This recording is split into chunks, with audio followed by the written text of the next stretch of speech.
এক দেশে এক জ্ঞানী ও ন্যায়পরায়ণ রাজা ছিলেন। তার নাম ছিল রাজা অরিন্দম। তিনি প্রজাদের খুব ভালোবাসতেন। একদিন রাজা ছদ্মবেশে নিজের রাজ্য ঘুরতে বের হলেন প্রজাদের অবস্থা জানার জন্য। পথে তিনি এক বৃদ্ধ কৃষকের সাথে দেখা করলেন। কৃষকটি কষ্ট করে কাজ করলেও তার মুখে ছিল শান্তির হাসি। রাজা জিজ্ঞেস করলেন, তুমি এত কষ্ট করছ, তবু সুখী কেন? কৃষক বলল, আমাদের রাজা ভালো, তাই আমরা সুখে আছি। রাজা কৃষককে একটি সোনার মুদ্রা দিলেন এবং চলে গেলেন।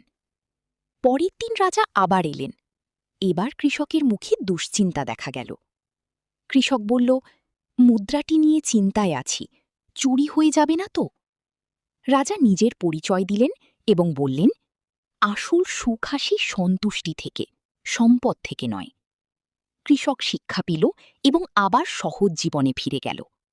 রাজাও বুঝলেন, প্রজার সুখই তার আসল শক্তি।